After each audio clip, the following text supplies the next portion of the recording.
గారా state bank of India బ్రాంచ్లో 2023 November 28వ తేదీన కక్షిదారులు తాకట్టు పెట్టిన బంగారు ఆభరణాలు దారి మల్లయ్యన్న ఆరోపణలు ఎదుర్కొన్నటువంటి స్వప్నప్రియ అప్పట్లో ఆత్మహత్య చేసుకుంది. మరోవైపు కస్టోడియన్ సురేష్ కూడాను తనపై దాడి చేయించారు అన్నటువంటి విషయంపై కూడాను ఒక స్పష్టత లేనటువంటి పోలీసులు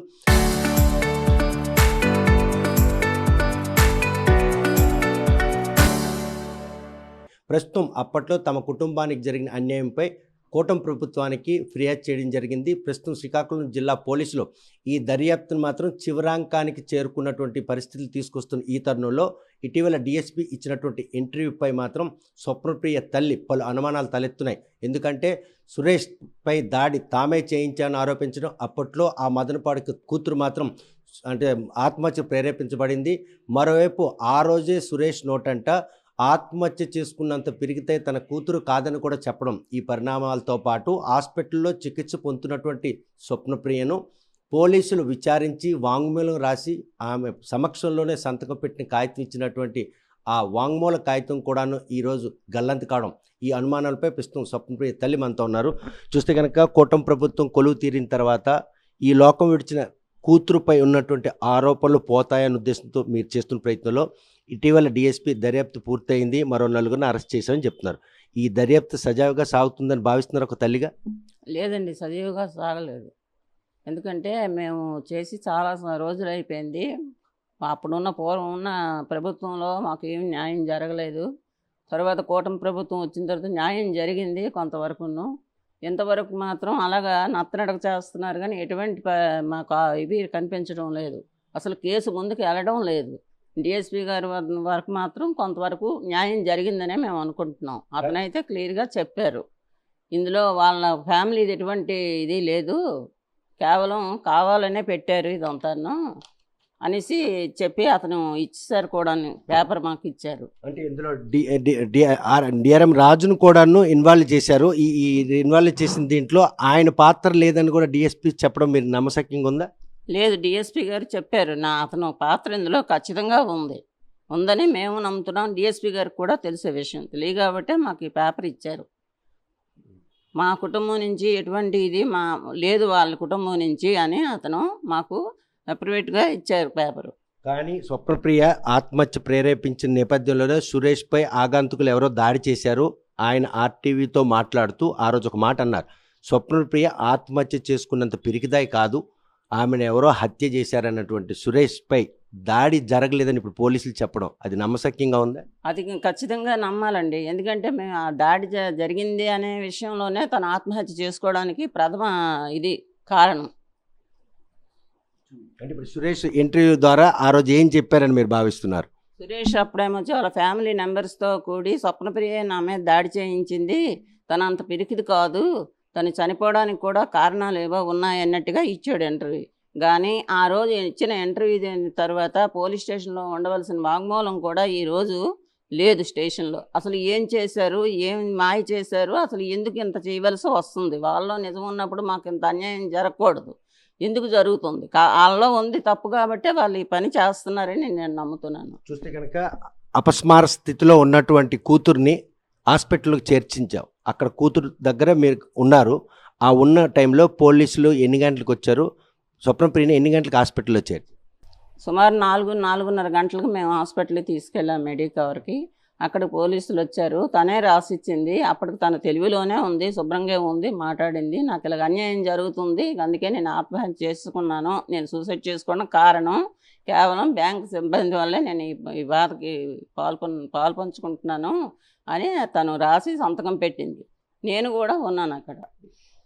ఉన్న టైంలో పోలీసుల విచారణలో స్వప్నప్రియ అంత స్పష్టంగా చెప్పినటువంటి ఆ వాంగ్మూలంపై స్వప్నప్రియ సంతకం పెట్టారా? పెట్టింది, స్వప్నప్రియ సంతకం పెట్టింది. మరి ఇప్పుడు ఆ వాంగ్మూలమే లేదని చెప్పి డిఎస్పీ చెప్తున్నారు, మరి అది ఏమైనట్టు? మీకు ఎటువంటి అనుమానాలు తల్లి? మాకు అనుమానం ఖచ్చితంగా తలెత్తుతుంది. పోలీస్ స్టేషన్లో ఉండవలసిన పేపర్ లేదు అంటే ఇందులో సరైన ముద్దాయిలు ఎవరో ఉన్నారు, అది మా మీద నెట్టేయడానికి పేపర్ చింపారో ఏం చేశారో స్టేషన్ అంతా కలిసిపోయారు వాళ్ళు. కనిపిస్తుంది అక్షరాలుగా ఇది నిజం. కానీ కూటమి ప్రభుత్వం కొలువు తీరింది, మీకు వచ్చినటువంటి కష్టం తీరుతుందన్నటువంటి నమ్మకం సన్నగిల్లే పరిస్థితి దర్యాప్తు జరుగుతుందంటే సన్నగిలినట్టుగా కనిపిస్తుంది సార్. ముందంతా బాగానే చేశారని అనుకున్నాను, కానీ ప్రస్తుతం మాత్రం మళ్ళీ మామూలుగా యథాస్థానంలోనే ఎక్కడ వేసినది అక్కడే ఉంటుంది. ఏది కూడా జరగడం లేదు, కదలడం లేదు. 3 సంవత్సరాలు అయిపోతుంది గానీ నేటికి కూడా ఎటువంటి ఇది మాకు న్యాయం జరగడం లేదు.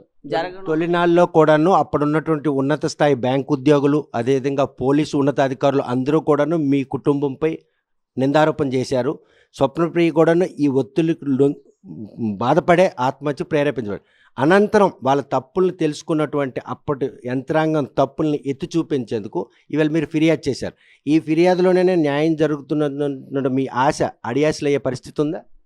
మరి అప్పట్లో ఉన్న ఎస్పీ గారు, అప్పుడున్న పోలీస్ డిపార్ట్మెంటు, ఆ టైంలో ఉన్నవాళ్ళు అందరూ కూడా మా మీద తప్పుడు ఆరోపణలు చేసి మమ్మల్ని ముద్దాయిలుగా చేసి అరెస్ట్ చేయడం ఇవన్నీ చేయించారు.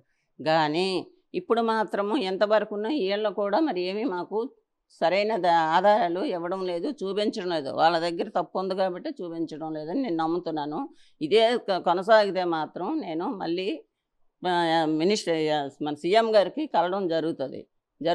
నేను ఇక్కడ బ్యాంక్ దగ్గర కూడా ధర్నా చేయడం అనేది జరుగుతుంది. ఎంతకాలం అంటూ మేము ఇలా బాధపడి బాధలో మేము ఉండడం అన్నది కరెక్ట్ కాదు. మాలో తప్పు లేనప్పుడు మమ్మల్ని ఎందుకు ఇలా ఇబ్బంది పెడుతున్నారు? అసలు ఎన్ని మారినా, ఎన్ని డిపార్ట్మెంట్లు మారినా, ప్రభుత్వాలు మారినా ఎందుకు కాలయాపన అవుతుంది అన్నది నాకు కావాలి.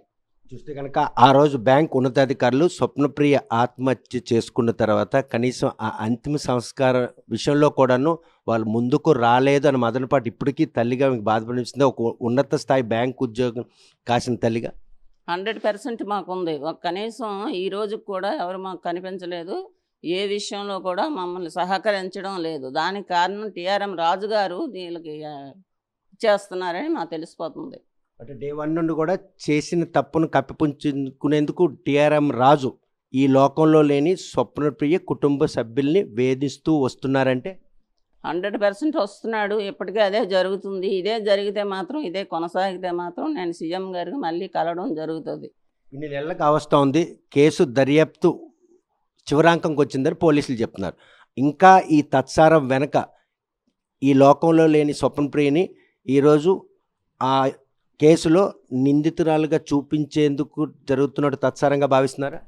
ఖచ్చితంగా మేము భావిస్తున్నామండి. ఎందుకంటే ఇప్పటికీ కూడాను తను ముద్దాయిగానే చూపిస్తున్నారు కానీ ఏమీ లేదు. అందుకు నేను ఇప్పటికీ కూడా నేను చూస్తున్నాను అదే. కానీ బ్యాంకులో మాయమైనటువంటి మొత్తం ఆభరణాలు ఏసవెంతు బంగారం కూడా పోకుండా రికవరీ అయ్యింది. ఈరోజు బ్యాంకు కూడాను ఎటువంటి నష్టం జరగలేదు. అయినా కూడాను కూతుర్ను కోల్పోయిన ఒక తల్లిగా న్యాయం కోసం చేస్తున్నటువంటి ఈ పోరాటంలో చివరకు న్యాయం గెలుస్తుందన్నటువంటి ఆశ తల్లిగా ఉందా మీకు? జరుగుతుందని మేము నమ్ముతున్నాము. కానీ ఇందులో బ్యాంకు సిబ్బంది టీఆర్ఎం రాజు గారితో కలిపి డీజీఎం, సీజీఎం వరకు, తర్వాత ఎస్పీ రాధిక గారు వీళ్ళందరూ కలిసి ఇప్పటికీ కూడా వెనకుండి నడుపుతున్నారు కదా. అందుకే మాకు ఏది న్యాయం ఇంతవరకు జరగడం లేదు. మెయిన్ సో అలుపెరగని పోరాటం చేస్తున్నటువంటి స్వప్నప్రియ తల్లికి అల్టిమేట్గా న్యాయం లభించి నా కూతురు నిర్దోషిగా ఈ బాహ్య ప్రపంచం చెప్పడానికి ఆ రోజు కోసం వెయిట్ చేస్తున్నారా? ఖచ్చితంగా వెయిట్ చేస్తున్నాను. ఎంతవరకైనా నేను వెళ్తాను. తను చనిపోయిన పిల్లకి ఎంత అన్యాయం చేసి చంపేశారు, చనిపోలేదు, చంపేశారు. కాబట్టి మేము మాత్రం ఎంత దూరమైనా వెళ్తాం. ఇక్కడ జరగకపోతే న్యాయం ఎక్కడైనా జరుగుతుందని నమ్మకంతో నేను ఉన్నాను. 100% మేము మాత్రం వదలం. చూస్తే కనుక స్వప్నప్రియ ఈరోజు ఈ లోకం విడిచి వెళ్ళిపోయిన దానికి మాత్రం ఆ రోజు తాకట్టు బంగారు ఆభరణాలు మాయం విషయంలో తన కీలక పాత్ర ఉందన్నటువంటి మదనపాటు ఆమెను ఆత్మహత్య ప్రేరేపించింది. మరోవైపు తోటి కస్టోడియన్ కూడాను ఆమెపై నిందారోపణ చేసే తనపై స్వప్నప్రియ దాడి చేయించిందని చెప్పకనే చెబుతూనే స్వప్నప్రియ కూడాను ఆత్మహత్య చేసుకున్నంత పిరికితే కాదని చెప్పేసి ఆమెను కూడా తన ధైర్యాన్ని కూడా చెప్పడం జరిగింది. కాకపోతే ఏసవింత బంగారం కూడాను పోకుండా ఉన్నటువంటి ఈ ఘటనలో డిప్యూటీ మేనేజర్గా ఉన్న స్వప్నప్రియ ఆత్మహత్యగా ప్రేరేపితులైనటువంటి నిందితులు ఎవరైతే బ్యాంక్ సిబ్బంది కావచ్చు, అప్పట్లో ఉన్న పోలీసు అధికారులు అందరూ కూడాను ఈరోజు ఈ కేసును నీరు గార్చేందుకే వాళ్ళు వెనకుండి నడిపిస్తున్నారు. నెలలు కావస్తున్నా కూడాను తమ ఫిర్యాదు ఇచ్చినటువంటి ఈ కేసులో ఇప్పటికీ నిందితుల్ని అరెస్ట్ చేయడంలో ఎందుకు తత్సారం వహిస్తున్నారు? ఆమె ఈ లోకం విడిచి వెళ్ళిపోయింది కాబట్టి ఆమె నేరస్తులుగా చిత్రీకరించేందుకే ఈ దర్యాప్తులో జాప్యం జరుగుతుందా? అదే కనుక జరిగితే తన కూతురుపై వచ్చినటువంటి ఈ మచ్చను చెరుపుకునేందుకు మళ్ళీ రాష్ట్ర ముఖ్యమంత్రి చంద్రబాబు నాయుడు కలుస్తున్న అవసరం అనుకుంటే బ్యాంకు ఉన్నతాధికారుల తాలూకా ఆకృత్యాన్ని ఎండగట్టడానికి బ్యాంకు వద్ద కూడాను బయట ఇస్తున్న తల్లి మాత్రం బలగు చెప్తున్నారు. మరి ఈ విషయంలో దర్యాప్తులో వాళ్ళ పాప మీద వచ్చినట్టు ఆరోపణ పోయే విధంగా ఉండబోతుందా, లేకపోతే తల్లి మరొకసారి పోరాటానికి సంసిద్ధం చేసే విధంగా ఉండబోతుందా అనే విషయం వేచి చూడాల్సిందే. వీడియో జర్నలిస్ట్ రామకృష్ణతో సత్యం, RTV శ్రీకాకుళం.